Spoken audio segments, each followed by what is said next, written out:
Good evening, everyone. Thank you for being here, everyone. As usual, let's do the prayers of refuge and generation of the Four Immeasurables, followed by the meditation on the Heart Sutra. Oyenda Buddha Dhamma Sanga Refuge Enlightenment by virtue of Jivendala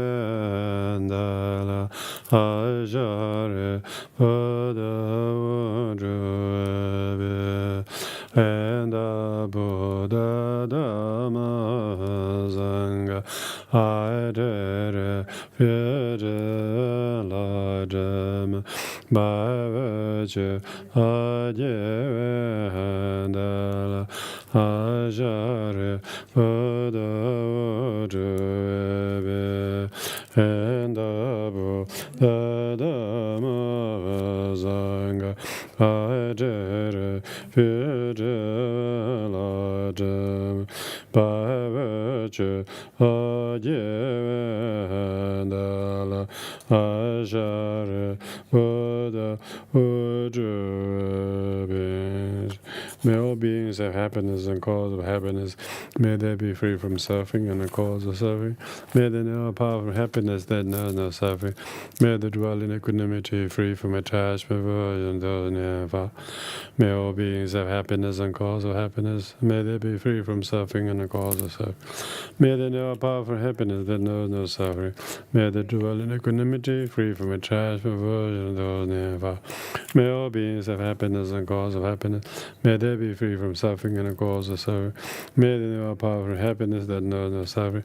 May they dwell in equanimity, free from attachment, those never. Now the Heart Sutra. The perfection of wisdom is beyond thought and expression. Being unborn and unceasing, its nature is sky. I pay homage to the domain of discriminating self-awareness, the mother of victories of 3 times. Thus I have heard at one time, Blessed One was dwelling in Rajgriha, vultures speak together with a great assembly of Sanga and great assembly of Bodhisattva. At that time, Blessed One was absorbed in samadhi on the enumeration of phenomena called profound illumination. Also at that time, Bodhisattva Mahasattva Superior Avalokiteshvara was contemplating on the meaning of the profound perfect wisdom. He saw the 5 aggregates also empty of inherent existence. Then, through the power of the Buddha, Venerable Shariputra said to the Bodhisattva Mahasattva Superior Avalokiteshvara, how should son or daughter of good lineage train who wishes to practice profound perfect wisdom? Thus he spoke, and the Bodhisattva Mahasattva Superior Avalokitesha said this to Venerable Shariputra. Shariputra, whatever son or daughter of good lineage wishes to practice profound perfection wisdom should view in this way. They should correctly view those five aggregate also empty of inherent existence. Form is emptiness, emptiness form. Empty is not other than form, form is not other than emptiness. In the same way, the feeling, discrimination, composition, factors, consciousness are empty. Shariputra, in the same way, all phenomena are merely empty. They are without characteristic. They are not created. They do not cease. They have no impurity. They are not devoid of impurity.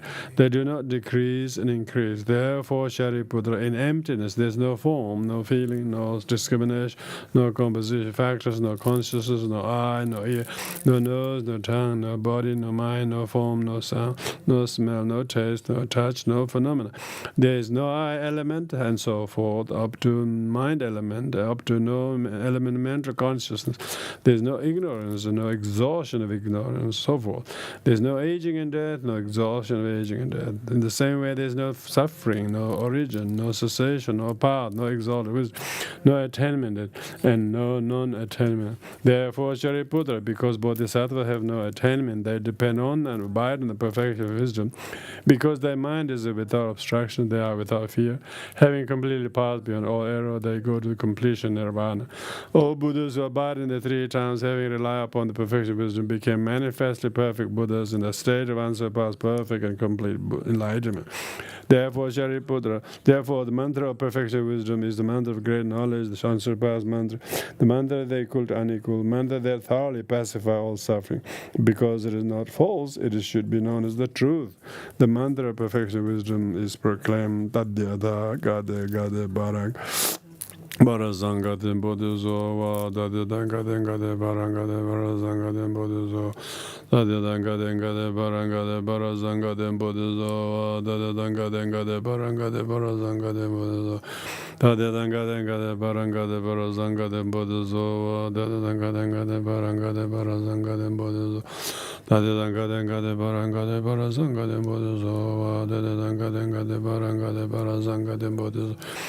Dadanga denga de baranga de barazanga de bodhisattva, Dadanga denga de barazanga de bodhisattva, Dadanga denga de baranga de barazanga de bodhisattva, Dadanga denga de baranga de barazanga de bodhisattva, Dadanga denga de baranga de barazanga de bodhisattva, Dadanga denga de baranga de barazanga de bodhisattva, Dadanga denga de baranga de barazanga de bodhisattva, Dadanga denga de baranga de barazanga de bodhisattva, Dadanga denga de baranga de barazanga de bodhisattva, Dadanga denga de baranga de barazanga de bodhisattva, Dadanga denga de baranga de barazanga de bodhisattva, Dadanga denga de baranga de barazanga de bodhisattva, Dadanga denga de baranga de barazanga de bodhisattva.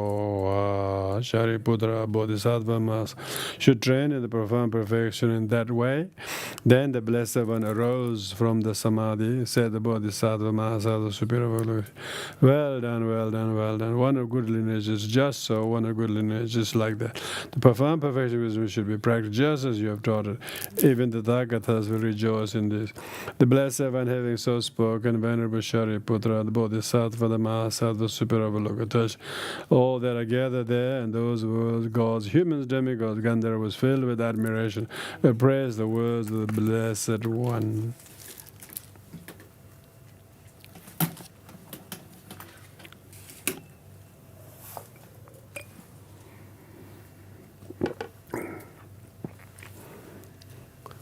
So we're going to go over the last of the 7 groups of 37 factors of enlightenment. We have covered the first 6, the 4 foundation of mindfulness, or 4 closely placed mindfulness, and then the 4 right effort and 4 legs of miracles. Those are the first 12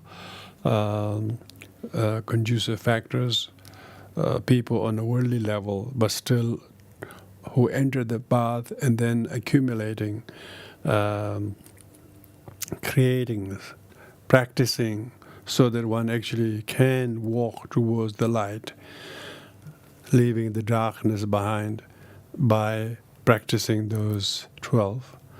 And then as your progress gains momentum, from the path accumulation. Then you make path preparation by developing the 5 powers, such as faith and mindfulness, diligence and meditation and so on. So then you actually become meditator. Your practice of meditation is trying to gain certain degree of the one on the path of preparation, the heat and the peak. So through the development of 5 powers and 5 strengths. So those middle 10 factors are to do with people on the path of preparation. So those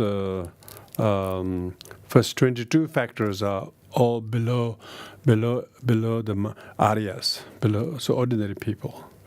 Then out of the 37, then the remaining 15 are necessarily for the exalted, realized beings from the path of seeing onwards. Last week we talked about the 7 limbs of enlightenment. These are the practitioners who actually have completely able body. Basically, they are completely now capable of remaining in the meditation of path of seeing onwards, and then remaining in the path of meditation, and until they reach the path of normal learning. So this Eightfold Path, the last one, is actually the culmination of all of the above. So that's why it's called Eightfold Noble Path. It's called noble because once you have entered into the stream entry, when you have said stream entry of the Shravakas, then the one who was previously trying to enter the state of meditative state, that actually stay in the meditative state, that it doesn't relapse or go backwards. And so therefore the path, the Eightfold Noble Path constitute 8 factors. The first one is called a right view.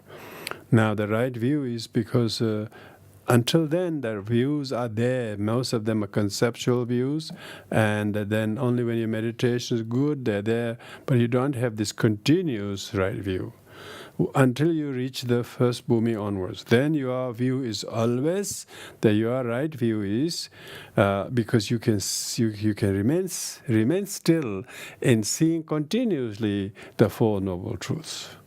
And surveying the plight of sentient beings who have not realized the truth of suffering and truth of origin. You can see why they are languishing in samsara. But you yourself are not tainted by the faults of sentient beings with samsara suffering, because you have the right view. You have immense compassion towards them. And so you are always with the samyak dristi. Dristi means view. Samyak means perfect. You have perfect view. Your view is always seeing the emptiness. You're ultimately seeing the emptiness of all things, but conventionally you see the sentient beings who do not see that are languishing in the samsara and the suffering they go through. So you are basically have this immense trance of meditation in which you are dwelling and surveying the plight of sentient beings. You're constantly seeing the impermanence of things, emptiness of things, selflessness of things, and so you are always in the samyak drishti. Because of that state of samyak drishti, you have samyak kalpa, samyak samkalpa. So that means right thought. Second of the Eightfold Path, right thought, because then you do not do any thought like desire. You do not do any thought such as ill will. You do not do any thought such as violence or covetousness or ill will or malice. You don't have desire. You have no desire. You have no ill will, and you have no malice, ill will, do any of that. So your thought is completely non-thought. You don't do thought, So the state of, some people think the right thought is loving kindness, compassion. These are, conventional, but those Arya beings who are in that state of Eightfold Path, they don't do any thought. They're a state of space-like meditation. Their mind is vast and clear. There's no room, no making of thought about anything. There's no objects of thought, no object to desire for, no object to have enmity for. Their mind is completely devoid of thought. So actual perfect right thought is non-thought. And that level, and that level of... But these days people talk about the Eightfold Path as an everyday thing, and one shouldn't do this, one should do this, this sort of thou shalt not. But actual Arya beings, they will never do any thought, let alone harmful thought. They are basically in a state of non-thought, beyond thought. Because there is no object to conceive, to think about. And conventionally, of course, their mind is devoid of any of the ill will.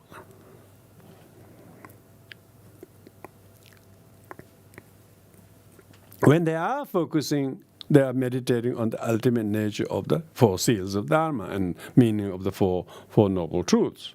So they're meditating on the samyak samkalpa. Samyak samkalpa means perfect, right. Whatever they're thinking is always right thought. Always correct thought. Because they don't have judgment. They don't have any conversation in the mind about things. It's just completely no thought. That is the state of really meditative state of the Arya beings, yeah?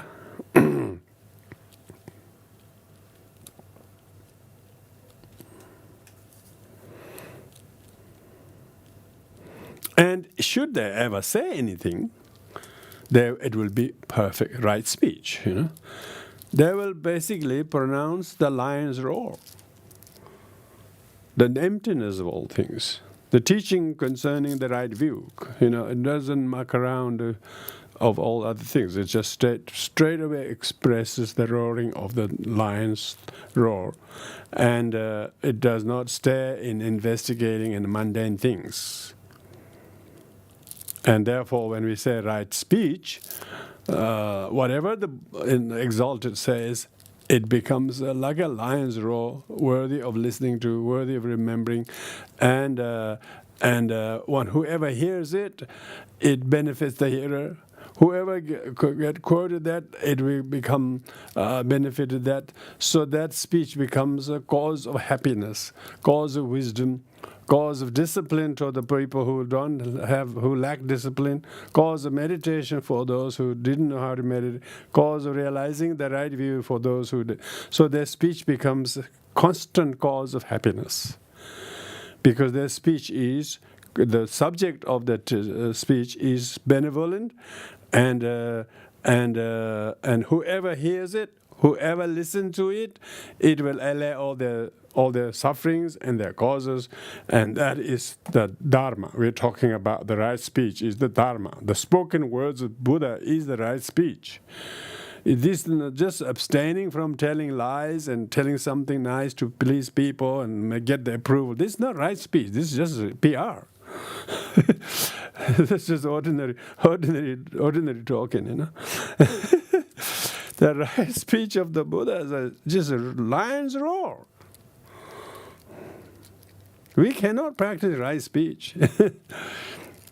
If we read the Buddha's words and memorize it and repeat it like mantras, it will bless us, because then your miserable speech will be silenced and it will be replaced by the verbal merit making of the recitation and realization, like the reading the Heart Sutra or reading the sadhana or mantras. Because they are words of the enlightened one, they bless your speech. They will bless your thought and feelings. They themselves have no need to speak to you. They don't have burning desire to talk to you of anything. They don't have any asking from any sentient beings. They don't have any craving to speak. Usually people saying, I want to speak, they have craving to speak. if they're not allowed to speak, they get furious. Because for the enlightened one, there's nothing to really say. They don't have anything to say. They are the munis. Munis are silent ones. There's nothing to say. For the enlightened one, the right speech is no speech, you know. There is no speech, no talking, no craving for to talk, no urge to talk, no desire to talk, no hidden agenda to talk. So it's actually no. Total silence is right speech. We call noble silence.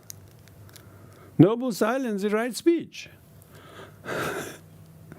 Because people, if you say, let's practice right speech, people might be talking things, what they think is good. But noble speech is good. Noble silence, everybody not talk. Then in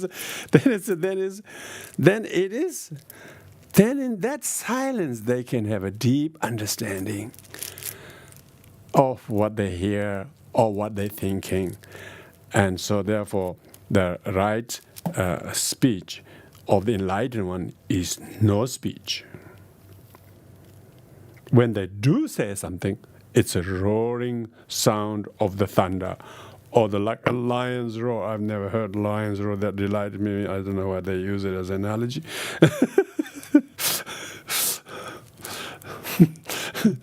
Sometimes we just think it's so good, the lion's roar, but we really don't think what the analogy is all about. Wait until lion roars through your window, you will just scared to death. So what it means is such a distinctive sound when you hear the Buddha, hear the Buddha. So the sequence of this Eightfold Path is very important. A right view, one who has a right view, have right thought, and if he has to speak, there will be right speech, because it came from right thought and right view, not other way around, you know. People usually speaking without any right thought or right view. They're just saying their verbal diarrhea. But here, the one who speaks the right speech is from right view and the right thought, and then the right speech. Right speech benefits people. Right speech is a limb of benefiting other people. If the Buddha speaks, it's only for the benefit of others, not because he has to get off his chest, you know.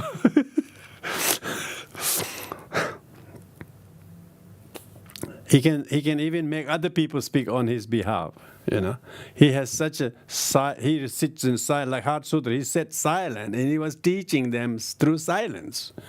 He was making Avalokiteshvara answer all those questions through his silence.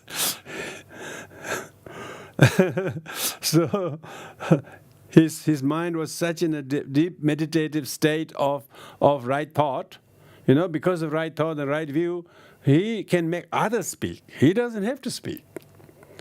You know, some miserable people think Buddha only spoke one language, you know. They think he only taught in Pali or he only taught in Sanskrit. They don't know anything about Buddha's qualities. You know, they call the ornamental wheel of the right speech, Buddha's quality, there is what we call omnipresent speech. So when we're talking about right speech, we're talking about speech of the enlightened ones. There is no ordinary speech necessary at all. If any speech is made, it is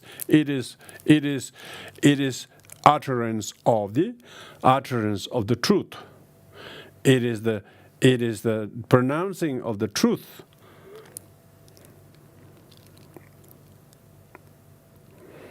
And when they talk about right speech, right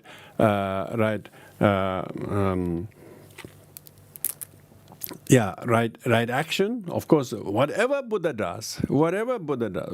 an Arya being does, whether he walks, whether he sits, whether he sleeps, or whether he speaks, or whatever he does, everything he does through his small movement, whether it's body language or whether it's movement or whatever he does, it is all beneficial.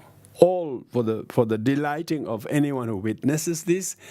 Every single the one who has realized that right view with the right thought and right speech, right action. Whatever he does is harmless, is benevolent. It leaves a lasting kind of a impression that is good to whoever sees. And it says whether Buddha is holding his, looking at somewhere, or he's stretching, or he's bending his feet, or he's arranging his robe, or he's holding the alms bowl. Whoever sees whatever Buddha does, everybody has a liberation through sight, the right action. Everything is a right action. So even the mad elephant comes to attack the Buddha, but in the camp when he comes really close to Buddha, the Buddha didn't do anything, but the elephant saw some 5 lions coming out each of the fingers, and then the elephant get really tamed and didn't do anything aggressive. So anything Buddha does, all the actions of the Buddha. Yeah, it's just by looking. Even he's walking, people look at what he's walking, or whether he's sitting, or whatever he does, it becomes right action.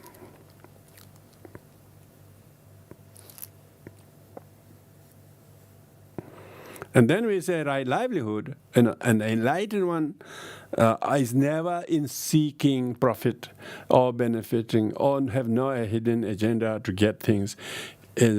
Is only if he's only looking for food, if he's food, clothes, shelter, and medicine, and there is no other necessities or livelihood to keep, to hoard, to save, to deposit, to invest. They don't do this. They don't do that. Buddhas don't do investment. Buddhists don't plan. Buddhists don't plan old age pension.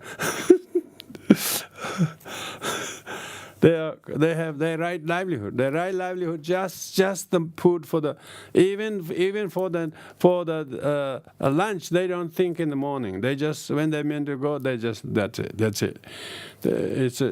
Food is not the big thing. Clothes is not a big thing. All the necessities are not. This right livelihood is simplicity. Right livelihood for the arhats is simplicity.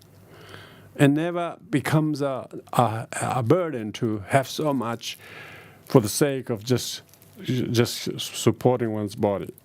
Very simple livelihood. So with these four, right view, right thought, right speech, right action, and rightly this first five, when is one who is very, very, very, very tamed and very, very contemplative, with a lot of devotion and diligence, and this fivefold of the Eightfold Path has completely eradicated, he's completely severed all the afflictions. And so this is called right effort. All of the above first five are done with the right effort. And the effort is as far as discarding the afflictions. All the afflictions have been completely discarded. And then due to the right effort, it does not let any weeds of the negativities or laziness or these things allowed to register, because the right effort. The right effort and becomes right to do with right mindfulness. So the mindfulness is the Arya beings never forget anything. They're always on time. They always do what they're meant to do. They always did what they're meant to do, and they are always present. They're always benevolent to others, and they never have misplaced their mindfulness. And such as attaining the 9 stages of calm body meditation is what we can call a right meditation. So through the mindfulness, you gain a right meditative concentration. So that now the 8th one is the right meditative concentration, achieving the 9 stages of meditation. So therefore, all of these eightfold path, when we look at during the action, and during the time when the Buddha is sitting, or during the time of meditation. So we can call that all of those eightfold path are subdivided into 3 higher trainings, 3 higher trainings. So then 8 could be subdivided, 8 could be grouped into 3, When we say right action and right speech, right livelihood, they more leaning onto the higher training of discipline, So that's mainly to do with the discipline. And when you do the right mindfulness, right meditation, these are mainly to do with the the higher training of meditation. When you talk about right view and right thought, these are mainly to do with the higher training of wisdom. And right mindfulness is to all of them. You have to. The right mindfulness goes with all of the three higher trainings. Higher trainings. When the Arya being is in the doing right meditative concentration, their meditation is either a union of calm abiding and special insight, or either calm abiding meditation or special insight meditation. There's no other meditation. All right meditation is either union of these two or separate meditation on calm abiding and special insight meditation. So therefore, when we talk about the deity yoga meditations, the mantra recitation, we should see them as union of calm abiding, special insight meditation. You shouldn't think, deity yoga is some totally different meditation. No, all Buddhist meditation has to be union or separate meditation of calm abiding and special insight. We will talk about that next week, because next week I'm going to talk about how the 37 factors of enlightenment differs between the three yanas, and as an overview of it. When a Arya being is in calm abiding meditation, he is doing the right meditation, a calm abiding meditation. Or if he's doing is just special insight meditation, he's doing the right meditation of special insight meditation. So whichever form of meditation it may take, it is still with the right view. It may take form of the calm abiding meditation, but still with the right view, right thought, and all these things, or right effort, all of them, because right view, right thought, and right effort are all pretty much biased mainly towards the special insight meditation. Because when you talk about right view, it's mainly the view. And right view is basically mainly the view. The view, that's why the right view is on the top of the list. Why? Because right view, you don't get right view unless you have right meditation. Right meditation is the 8th. Right view is the first one. So the right view is like the harvest. And right meditation is the seed, And right mindfulness and all of those things props so that right view happens. So that's why there is no really right view without the right meditation. So there is no special insight meditation you can do separately without having achieved it through calm abiding meditation. So if you have achieved already the right view, you can do the right view meditation straight away, go into the right view meditation, emptiness. But your ability to do that right view meditation, special insight meditation, came from previously doing the meditation through the right meditation first, mindfulness, all of those 7 others doing this, then you realize the right view.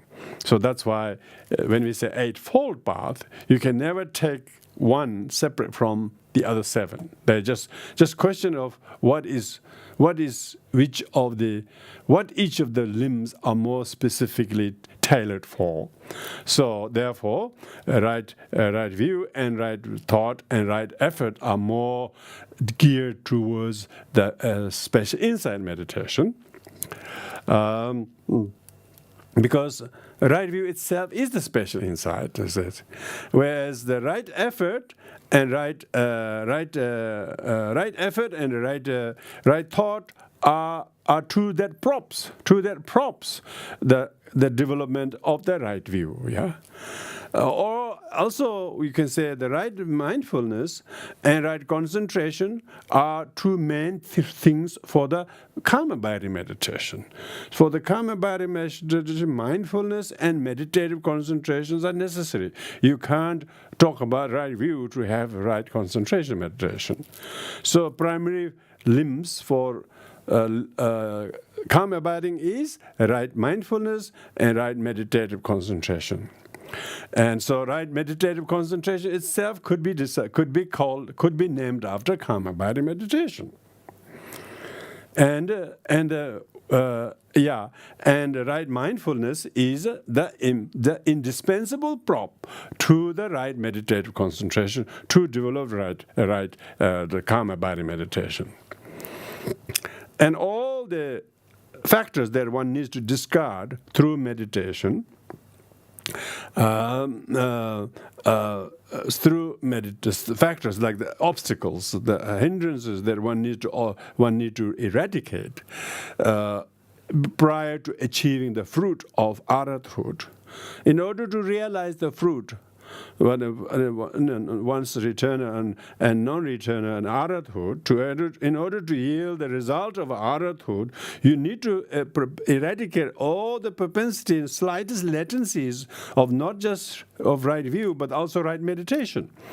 Because there are a lot of more subtle forms of obscuration that the right meditation destroys that cannot be destroyed by right path of seeing. Path of seeing is lower than path of meditation. Therefore, path of meditation has more subtle propensities that need to be eradicated, and that eradication of that cause to yield the harvest of the arhathood. And so that is through the right action, right speech, and right livelihood. Aspirant who is arhat aspirant has to engage in the silence, right speech.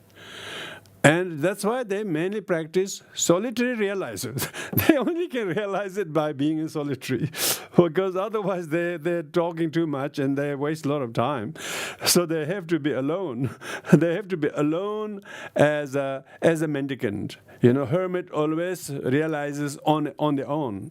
They don't believe in relying on other people. When you with the people, it becomes additional distraction. So that's why they practice solitary.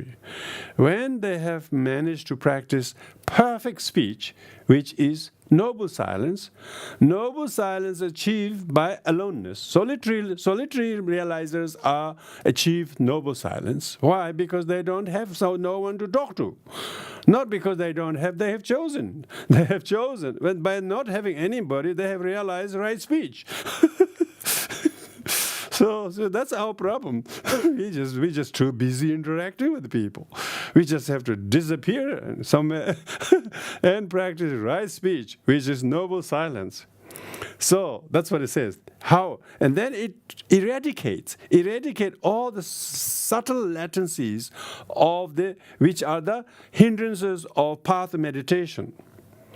Because you're meditating, and then you had a conversation with somebody, and then you come back to meditation, your conversation is coming back in the meditation.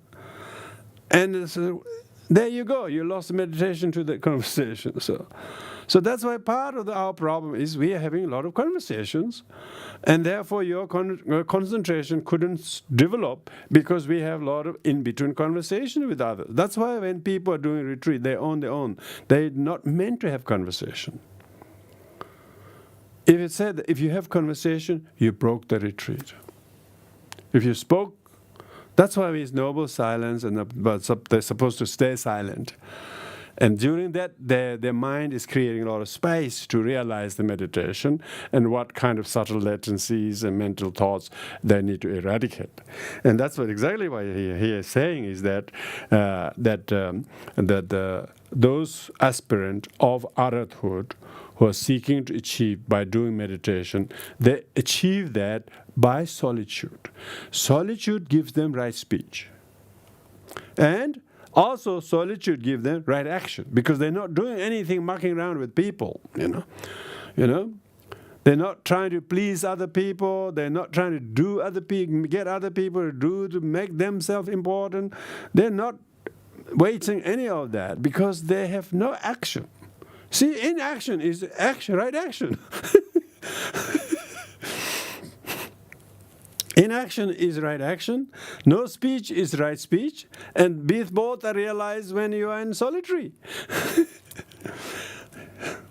And you probably wouldn't be going to eat a lot, and so you wouldn't be defecating a lot. So there's not a lot of flushing of toilet, not a lot of washing, not a lot of tissue papers, and you basically don't even think that you need to be clean because you're so clean by not needing to do anything. So inaction, right speech, no action, yeah? And, of course, right livelihood. What? Just breath, just breathing, just breathing. You don't need 5 bags of weekly shoppings. You're completely in simplicity of pure right livelihood. Right livelihood is relishing the flavor of calm abiding and spatial insight. And you don't have any doubt. You don't have any doubt in doing all the above when you are in that meditation. And you don't have anything that you don't know what you have to do, because what you have to do is just stay in that stillness, away from everything, away from speaking, away from doing, away from trying to please somebody, away from trying to get people to do things for you. Your mind is completely devoid of any doubt. There is no wrong view. There's no cause for wrong view. There's no object of wrong view. Therefore, in that kind of environment, the meditator definitely develop the right view. And his mind is completely occupied in the veracity of the Four Noble Truths. Yeah? And all the thought of doubts there are thrashed and severed by the realization of the sword of Four Noble Truths. The sword of Four Noble Truths rationale is very, very sharp. It will cut away all the doubts and hesitation and the wrong views, if there are. And because one knows right view as the right view, impermanent as impermanent. One doesn't think about permanent things. One doesn't think about self, because there is no self. There is no permanence, so one doesn't do any grasping to impermanent things as permanent things. So basically your mind is constantly doing that. So in solitude, your mind is relishing this thought of meditation. Basically right thought meditation. Your meditation is right thought, because in reciting mantra, all these things are different kind of meditation, really. If you have the right view, I don't think you need to recite any mantra.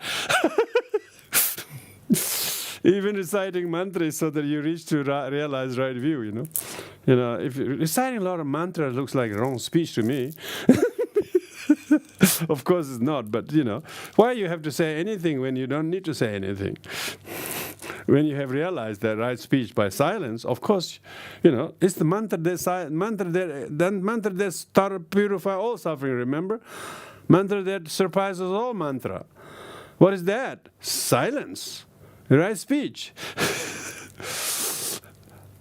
Mantra that pacify all suffering. Why? No thought. Don't do any thought.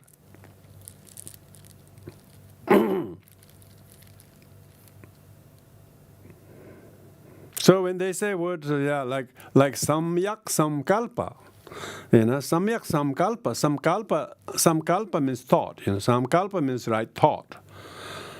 You actually you have to do the thinking. Samkalpa is thinking. So it's unmistaken thinking. So unmistaken thinking. Because sam has meaning together. Your thought is so together, whatever you do the kalpana, whatever you imagine, they become so together. Samkalpa. And it is following rationalizing thinking, and it is so together, your thought is so thought together, is thoughtfulness, isn't it? Yeah, so right thoughtfulness, you can say thoughtfulness. Because the right thoughtfulness is assisting to register the right view, the unmistaken nature of reality as it is, the nature of emptiness as nature of emptiness, nature of impermanence as a nature of impermanence, and you don't do any permanent. You don't hold on to anything because you have realized that you have the samkalpa of impermanence. When you have the samkalpa together, thought that is together, you're together to remember everything's emptiness or impermanent. You do not do anything grasping opposite to what is impermanent. So your mind is very, very concordant in doing the thought that is together, in remembering and knowing everything is impermanent. And because of that, because you don't have anyone to speak to or to tell anything untrue, you are right speech. Samyak vachana. Vachana, your speech is perfectly pure because you don't say anything. If you can't have wrong speech if you don't say anything. So it's silence. It stops from the root. Not speaking is the right speech. Not thinking is the right thought. Of course, you wouldn't do anything to harm life or living beings or anything like that. So because of that, you are in action. You are doing nothing to do anything. You're not even collecting a bucket of water. Because you're not thirsty. You're completely dehydrated by the Dharma. You're not hungry because you're completely, supported by the thought of wisdom. And that's no wonder why the yogis don't eat much. Why? Because they don't have craving for food, or they just go beyond. They transcend the five senses, and that's why they're able to remain in solitude, because solitary realizer, prateka Buddha. Prateka, the Sanskrit word, prateka means individually. Buddha, individually, we call solitary realizers, because Buddha is realizer. Solitary, they realize by solitariness. Solitariness is real. So solitary retreat is good. It really gets you. It really gets you, and it really stops you. Most people are always missing someone. Always missing to something to do, something to eat. Always, mind is always conjuring up people, things to do, eat. Because of that, their mind is completely havocked by distraction. They can't meditate because they can't remain solitude. So the arhats are arhats because they destroy the enemy of aggregate. They are not slave to the aggregate. They have completely renounced the aggregate and attachment to it. That's why there are arhat who have overcome the skandha mara, who are no longer subservient to their body, who have basically used the body as a vehicle to realize solitude, but not as a hindrance from realizing solitude. When we practice retreat, as soon as you have a little problem, all of a sudden go back. No, I couldn't do it. I got sick. They got Yes, you should be realizing enlightenment when you're so well or something. And you wouldn't believe how painful it is when you to realize enlightenment. Enlightenment is not realized in pleasure, Enlightenment is realized in the middle of the excruciating pain of thinking, I'm my body, I have body. You have to transcend the body as being you or yours. Until then, there's no enlightenment. So that's why the solitary realizer has to first the challenge to with the aggregate. You have to basically overcome your aggregate, and then you overcome your feeling, emotions, afflictions. Then your fear, then your ego. So if one is afraid of staying alone, that already says we are not the material for enlightenment. We are material for samsara. We don't have that. So that's why it is important that that it says here that when the novice, when the upasaka, lay people, wanted to avoid eating food in the afternoon and not talking to each other, they have to try so hard for that 8 hours. They really do the right thing, and they have to stay confined in the monastery or in the retreat place, and they have good companions who also are observing silence, so they can just try to spend that few hours without talking or without eating or without doing others, and they're still looking forward to eat in the morning. They still have the craving. The craving is still kept up. They still have craving. They're doing a lot of sankalpa. They're doing a lot of thought of wanting to eat tomorrow morning. Even though they're fasting now, but their thought is always eating in the morning. I will eat in the morning. I can't wait to eat again in the morning. Oh, this is too long type of thing. But those who have realized, they don't do any food thought. They don't do any thinking about food. Their effort is completely gone somewhere else. The mind is so light. Mind is so light. Mind is so light and very, very, very, very obedient, very, very receptive. It completely abstains from all those things, and it practices all the virtuous things. That's exactly the right effort. Right effort is neither too slow, nor too sloppy, nor too fast. His effort is just like slowly like a river that continuously flowing. And it's not like fast, quickly, and then all of a sudden you're tired, or it takes a long time to get started even, and then it's not like that. Neither too slow, nor too fast, nor too sort of haphazard, but the effort is very steady. So that's called right effort.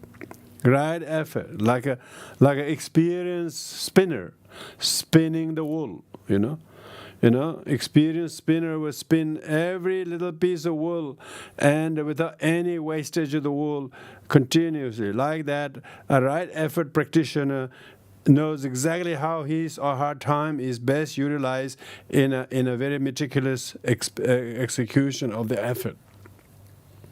And because the mind is so clear, so focused, so unconfused in doing all the above, is right mindfulness.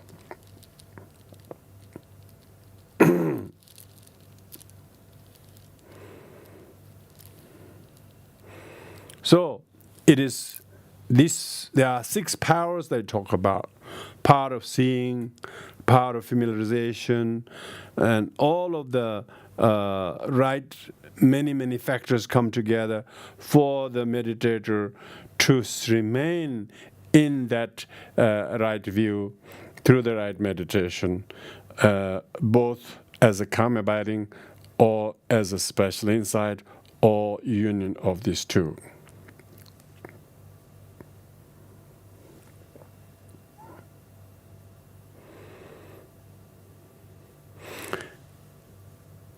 It's said that the mind, when a person thinks of a mango, his mouth may water the mouth.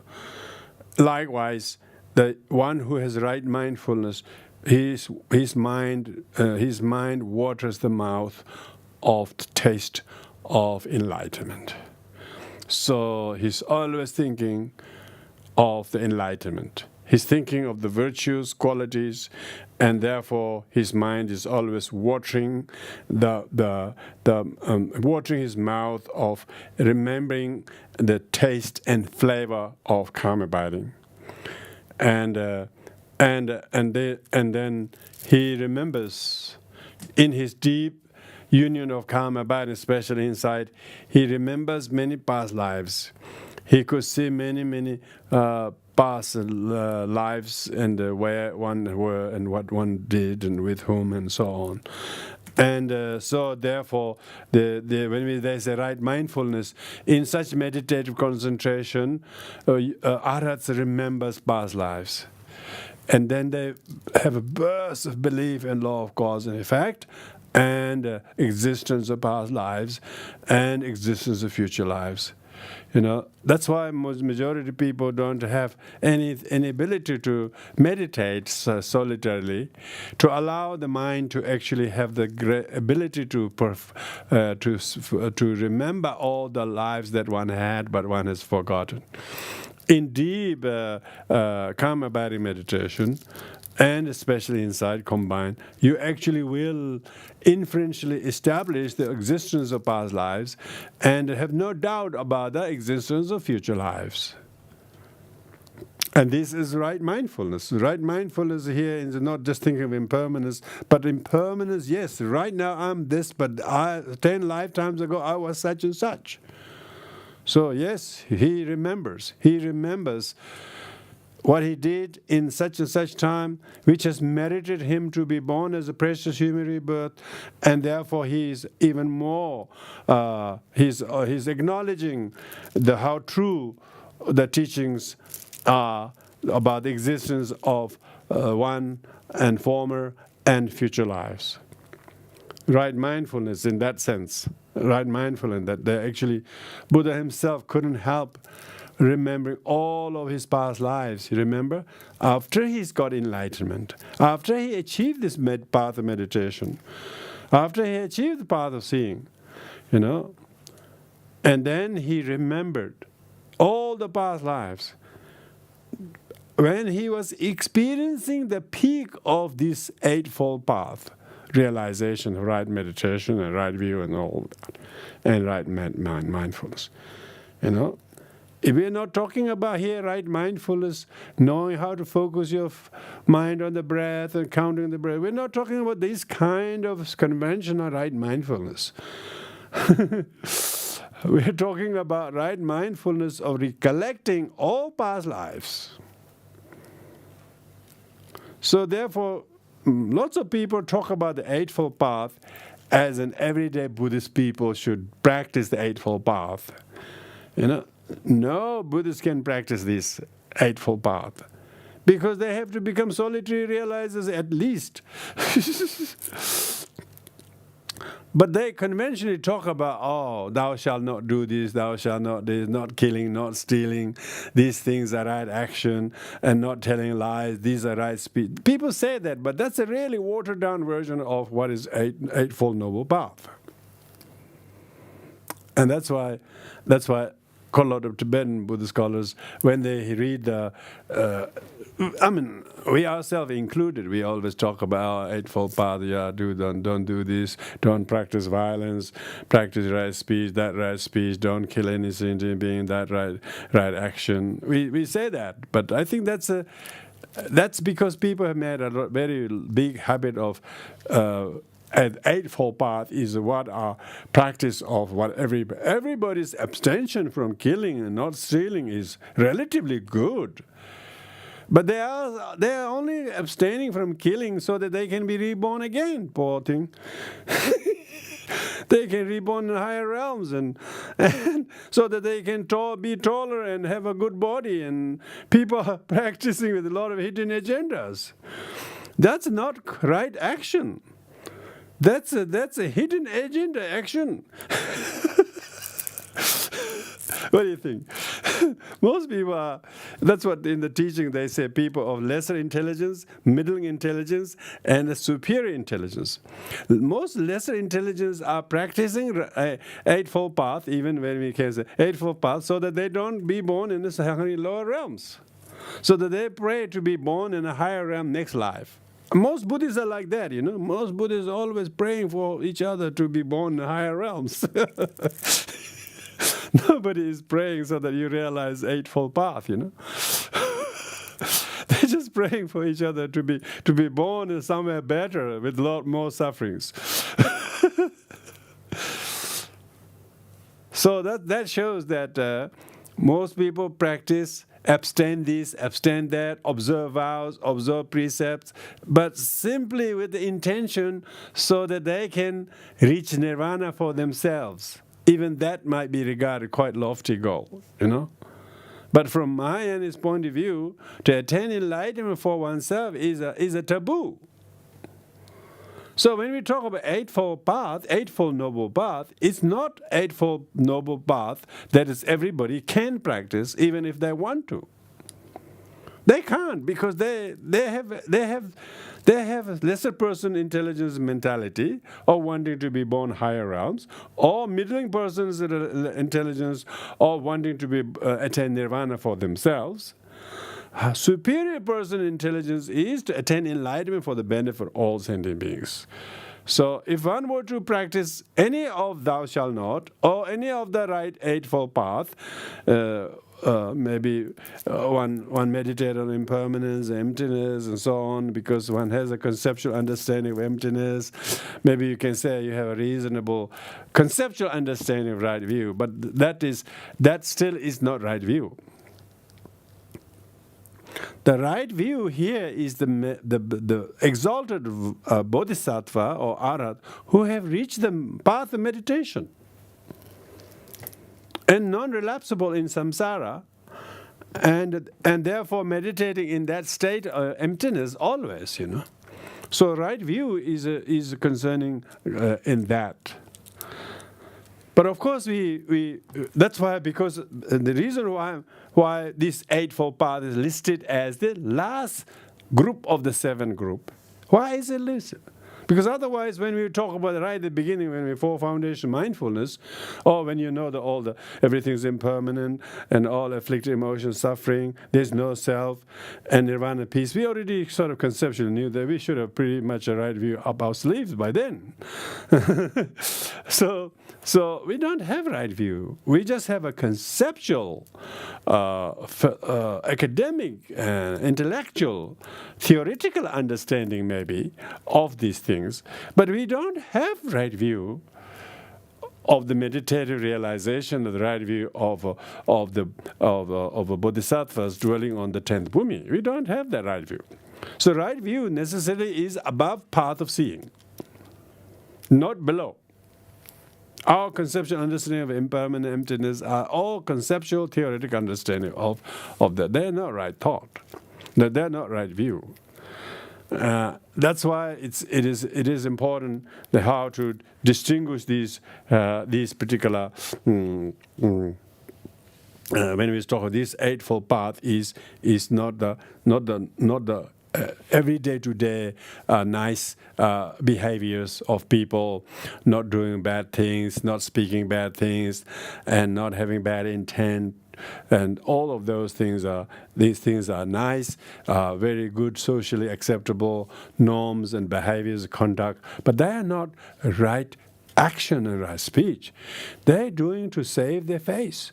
They're doing to so that they've been liked people, they've been respected by people, they have a hidden agenda. You know, because they are ordinary sentient beings. These are what we're talking about. Eightfold Noble Path is those of the Arya beings. Only the Arya beings have this. Another reason is why are the Eightfold Paths are in this order. So let's talk about the order of this Eightfold Path. So when we talk of order, the first is right view, okay?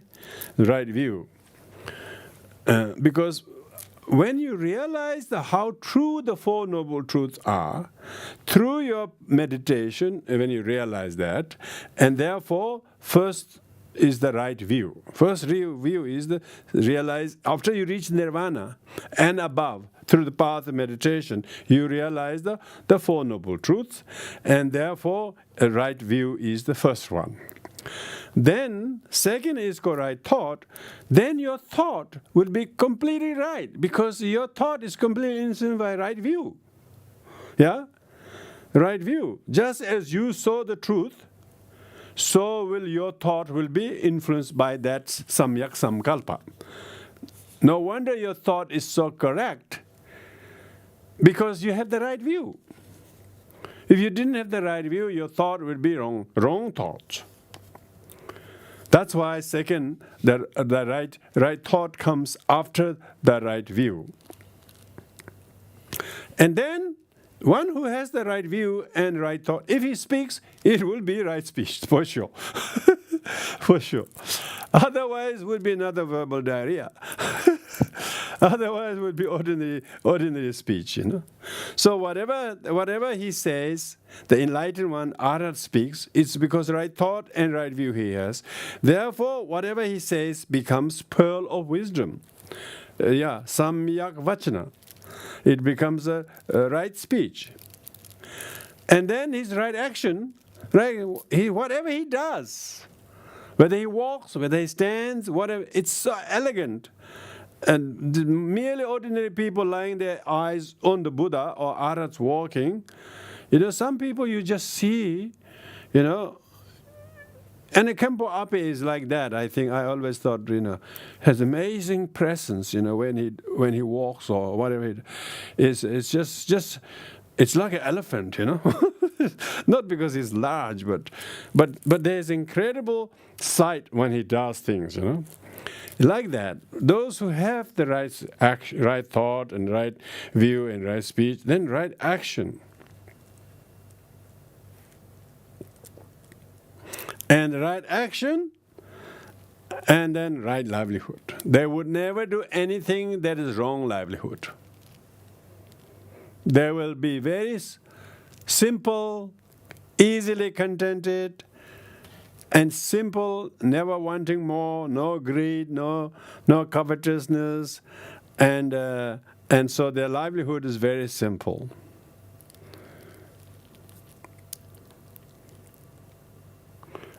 And then, because of that, their effort, their energy is very, very diligent. Very diligent. So the right livelihood, followed by right mindfulness. Right diligence. Because it's always directed towards virtuous conduct, doing virtuous things joyously. Right effort. And then the right effort is completely with the right mindfulness, and after right mindfulness, it's right meditative concentration. So that's the sequence in which they're explained. It is said that this practice of the Eightfold Path overcomes 8 wrong things. Wrong view is right. It's called right view because it has eradicated all the wrong views. It's called right thought because it has overcome all the wrong thoughts. So you just use the imagination. What are the wrong views? What are the wrong thoughts? What are the wrong speech? What are the wrong actions? What are the wrong livelihood? All the opposite of right are all eradicated. That's why the Eightfold Path, Noble Path, is 8 mistaken forms of view all the way to meditation. There are lots of people meditate, by the way. But they meditate to please the God or to animal sacrifice or to self-mortification, or there are lots of meditation. They are wrong meditations. They're just self-mortification. They're just lying on a bed of thorns in order to show that you have devotion in the name of Krishna or something. What's the point of torturing your body and lying on a bed of thorns? There are lots of wrong meditations. There's lots of wrong mindfulness practices. Look at the people who develop the nuclear weapon. Don't tell me they are not mindful. They're very mindful and spend. Don't tell me they're not diligent. Yeah, they're very diligent. Don't tell me they have put all the right effort from their point of view to produce those things. So all those are wrong views, wrong diligence, wrong mindfulness, wrong in the sense they have caused no benefit to anyone but caused sufferings. Whereas Buddha's practice of Eightfold Path has achieved enlightenment. So that's why when we say Eightfold Noble Path, means it has corrected eightfold wrong ways. Eightfold wrong ways. Yeah, when they talk about generosity, even in generosity, there are 32 types of impure generosities. Most people are practicing generosity, but they are practicing one or several of the impure generosity. Either the material is impure, or motivation is impure, or the object to which they're giving is giving out of attachment. All our generosity is usually impure motivation, and with hidden agendas. They're all wrong generosity, all mistaken generosities. So when we say right action when the Buddha renounced his home, it's a right action, He wasn't renouncing for any kind of wrong motivation. So there's a lot of mistaken actions, mistaken speech, mistaken views, mistaken thought, mistaken effort. You wouldn't believe people are so time poor. They're so busy they don't have time. They're so diligent being busy, but what are they doing? They're diligent, so diligent, but their diligence is mistaken diligence. And from this point of view, yeah? So this right diligence is of the enlightened ones is right because it is not mistaken diligence, not mistaken mindfulness, not mistaken livelihood, not wrong livelihood. You wouldn't believe how many people. I know people who was doing business in prawn business. Prawn, they I think fishing, part of fishing. But their job, they own a couple of those big fishing boats that go and prawn, And they're selling prawns. And then when the money they make, they give it to the temple. So all the money that comes to the temple are prawn money. So, and they want to purify their karma by at least it's good they do that. But remember, always there's lot of impure material. Their motivation might be good because they really want to purify their karma and they want to see that the monastery being built and so on. But their substance they were giving is all impure. From killing such many small creatures, prawns, millions of them. We're not talking about once a day. We're talking about every day, around the clock. Hundreds of people working and thousands of tons they sell every day. And the karma of that is, of course, diligence that goes with all of that. So here we are talking about the Eightfold Noble Path. The Eightfold Path because they had eradicated the 8 mistaken paths. 8 mistaken paths. Therefore, they are called samyak. The word samyak means perfect again. It's not just once. Every time you look at the Eightfold Path, nobody can see a fault in that, because it is cropped with the help of these 8 unique fold from the right view all the way to right meditative concentration. The result of right view is eradication of ignorance. Yeah? Result of right thought is eradication of all wrong thoughts. Result of right speech is silencing all speeches, and so on. So you can see you can see that. Another way is that yeah. I think we talked about that already, how the Eightfold Path are subdivided into 3 higher trainings. I won't need to go there. Another way of looking is that these Eightfold Paths are divided into 6 limbs. 6 limbs. Each of these, these limbs are named after,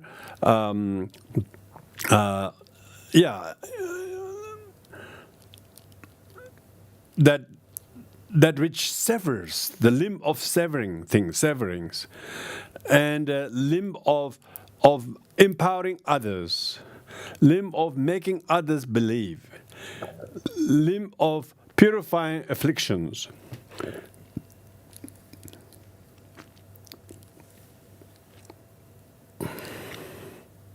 For instance, the right view is the limb of severing the problems, because right view just cuts all the problems. It just cuts and severs everything. Because when you have the right view, on the path of right view, all the oneself and other sentient beings who are trapped in the net of wrong views, the one who has the right view completely frees them from the net, from being caught in the net, and be liberated from the prison or net of suffering. So therefore, it's called limb that severs everything. Whereas limb of a second limb of right thought is empowering others.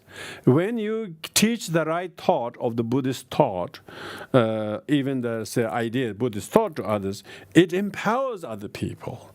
So it empowers other people by learning the right thought, like bodhicitta, like right view, like no ill will, and all of that. And then the third one is limb of making other people believe. By the limb of the right speech is the limb of making other people believe. Those people otherwise didn't want to believe anything. But once they hear the Dharma, it makes them to believe. Even non-believers become believers, except few hard-headed ones.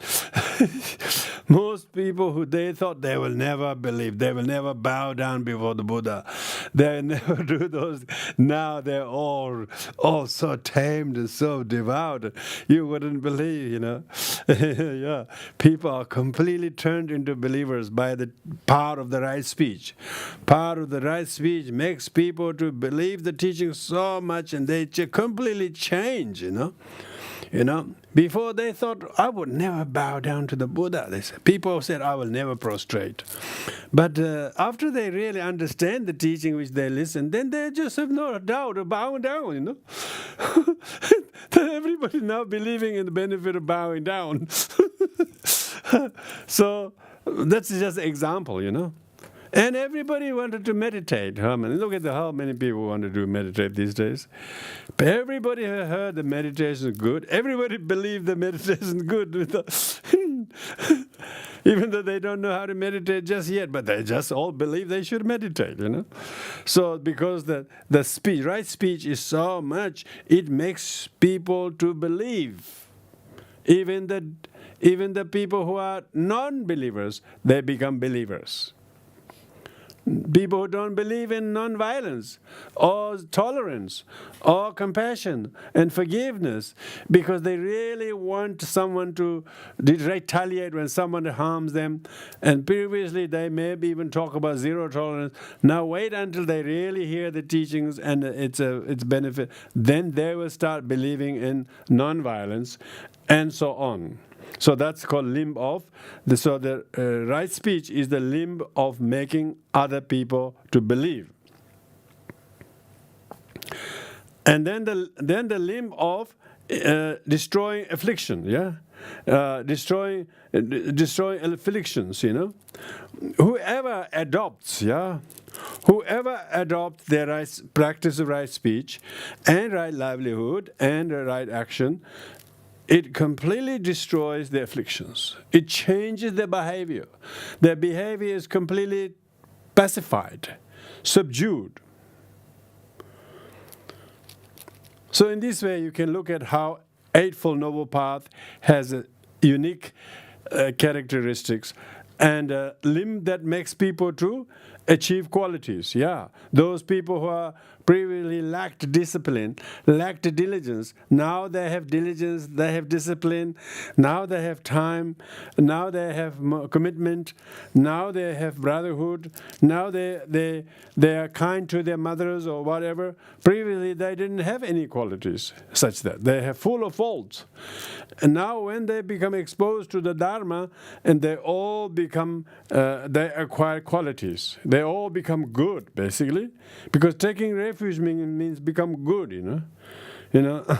This weekend we had 12 people took refuge, and one person said, "What is refuge?" I said, "Taking up to do good." He said, "Oh, that's good." That's good. Just resolving to be good, I said, it doesn't mean that you have give up your culture, or don't go to the church, or don't accompany your mother to the mass, or anything like that. No. You can do all of that. It's making you to do good things. Try to make a commitment to do good things. Yeah, exactly. When the people have heard the Four Noble Truths, Eightfold Path, it makes them become good,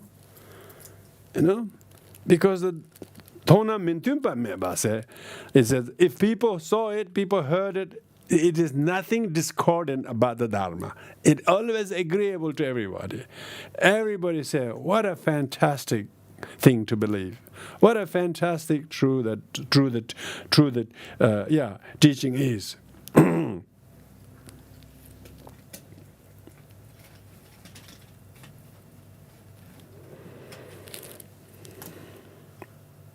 It will completely transform people's conduct. It says it transforms people. It's a limb of transforming people. Their physical behavior to emotional, their intellectual attitudes, all of those, and how much they used to become so mean and jealous or very greedy, all of a sudden very generous and giving and sharing and so on. It completely changes people. Those people who used to hold and hoard many things, now they are not doing any of that. They're just giving away, and they're liberating themselves and making other people happy. And so therefore, because they're practicing right livelihood, they're not greedy, they're not hoarding. They're actually dispensing and sharing things what they have. And then makes everybody to become believe. That's really good. It's Dharma is what makes people to make good.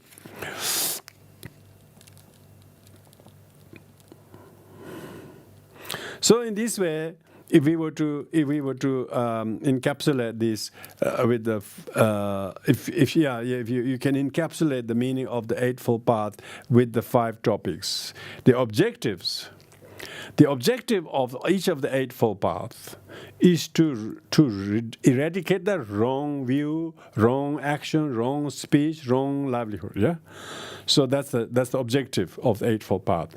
The nature is that doing what is good, doing what is perfect, and the accompaniment is these Eightfold Paths are the accompaniment to all the 29 other conducive enlightened factors. And the meditation is, on the right view, meditation is always meditating on the Four Noble Truths and the veracity of the Four Truths, and so on. Then meditation on right thought is no thought, and so on. Remember, here the meditation is no thought. Not saying this, do that, don't do this, don't do that. Not that kind of. It's completely the freedom of thought. Have no thought, doing no thought whatsoever. I don't know whether you have to not to do thought or not, but some people argue that they think that you will have to have a thought not to do any thought. Yeah, maybe you have to allow one thought to not to do any thought, but. It's a token is allowed. Token is allowed, but as long as it's the main thought, not the main thought, you know. And the result? Enlightenment. The result of all the above is what Buddha attained enlightenment by practicing Eightfold Path. So therefore, Eightfold Path is likened to the wheel of Dharma. You know. Then when people have been taught the Eightfold Path, and then now they are seeking to attain the fruit of enlightenment, path of seeing onwards. But any steps we take towards that is for closely placed mindfulness of body, mindfulness of feeling, mindful of thoughts, mindfulness of phenomena, and so on. Then one start now walking. Now, because you have heard the wheel of Dharma has been set in motion, the vehicle is there waiting for you to hop on. Then we hop onto the vehicle. Whether it's Theravada vehicle, Mahayana vehicle, Vajrayana vehicle. So you therefore hop on. You actually accept the vehicle. You actually become an adherent of the Dharma and practitioner of Dharma, and then you become enter the path of accumulation. So therefore, talking about the Eightfold Path is okay. That it is the highest goal to seek to attain. But when people are practicing, becoming beginner practitioner, even intermediate practitioner, they're still in a mundane level. They have not realized the Eightfold Path. They may abstain this, they may do this, so on and so forth. But that's on the level of their own path of accumulation or path of preparation. They will do that. And there may be, you can't say that, a person who's not telling lie and telling the truth and being soft-spoken and very kind words. And of course, we can say that's the right speech. So there is nothing wrong in saying that. But when we talk about the right speech and the level of the 37 factors Eightfold Path, Eightfold Noble Path, it is not the normal ordinary things that people do that we think is virtuous or meritorious karma. So the Eightfold Path is a completely lofty realization of those dwelling on the 10th Bhumi Bodhisattvas. So this is very important to distinguish.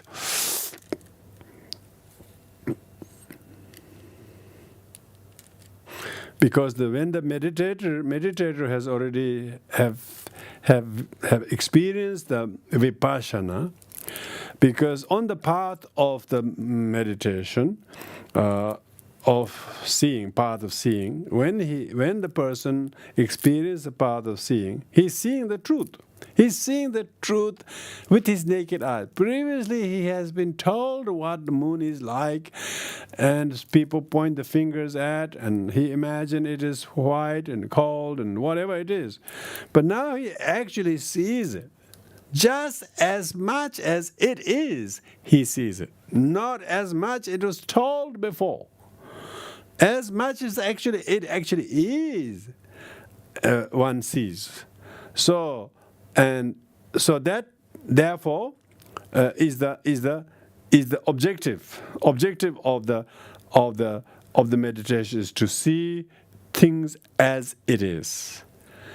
And then with that understanding, with that realization, then you want to continue to operate for the benefit of sentient beings as a bodhisattva and carry out those other sevenfold noble paths, including right view. And then the mind is constantly in that state. Mind is accompanied by all of those 37 factors and intersected together. And lots of, whether it's faith, devotion, we were talking about diligence, whatever, they are all mutually, conducively supported to each other. That's what 37 factors, conducive factors mean. They're all conducive to each other. Remember, the mindfulness is the one that occurs in every one of those 7 groups. But the mindfulness in each of those 7 groups has a different category. Okay, they are not repeating the same thing. They are totally different levels of mindfulness. When you're thinking of the mindfulness of the body, for instance, on the 4 close place of mindfulness body, you're thinking of the body as impure and unpleasant and try to eradicate your gross desire, So the purpose was fairly mundane, really, fairly mundane. But when we talk about the mindfulness here, in the Eightfold Path mindfulness, it is totally different level. So therefore, mindfulness is the only one that occurs 7 times in each of the 7 groups. Whereas the right livelihood only occurs once. Only once. So the difference of the emphasis. Whereas right diligence occurs quite a few times. At least 4. If not, if you count the right, for right effort itself is 4, But the right effort that is counted in the other factors are quite different levels, So when we're talking about a right view, a right thought, we're talking here is a completely Eightfold Noble Path right view, right thought, is totally different from right thought of someone on a different level of practitioner. Being kind to somebody in order to overcome hate and make them happy, is conventionally the right thought. But here, on the Eightfold Path, right thought is emptiness. Not thinking is the right thought. It's not trying to please somebody so that they will be happy. Totally different levels. So that's why it's very important to look at these 7 groups of the 37 factors of enlightenment, and what may be the distinctive qualities that one differs from the another. In spite of what internal differences and gross to subtle variation there is, they're all conducive, this whole thing. All conducive factors, mutually inclusive factors, enlightenment. Because higher you go, more useful the former qualities become. But higher right mindfulness you develop, such as the 7th, the less you have to meditate on the dirtiness of the body.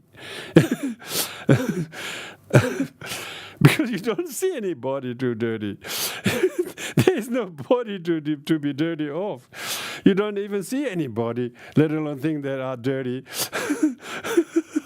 So that's why a Vajrayana way of meditating on these 837 factors is very different, very, very different from the point of view of conventional Theravada and Mahayana. Not many texts are there, but Vajrayana teachings show very clearly all these 37 factors, how you can lift them higher levels. I think we'll talk about those more next week. Thank you very much, everyone. That's all the main thrust of the 37 factors of enlightenment. So we will do the dedication merits. Thank you. Oh,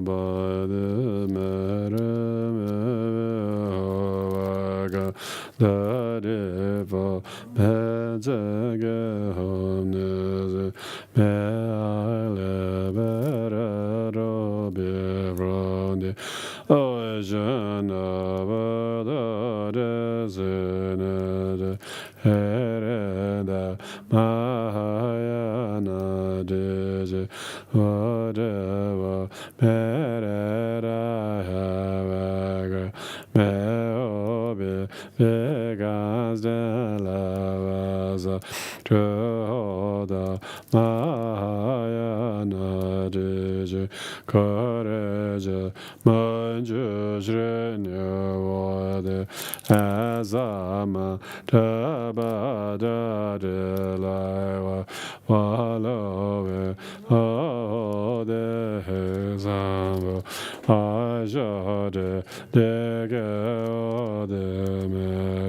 mere Selim Bodh Gaya Tebe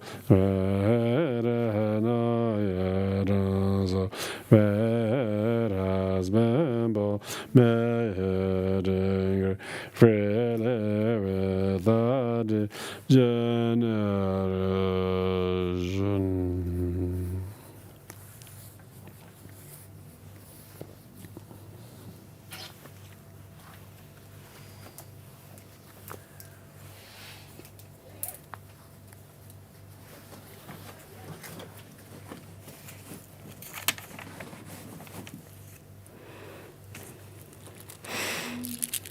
Thank you, everyone.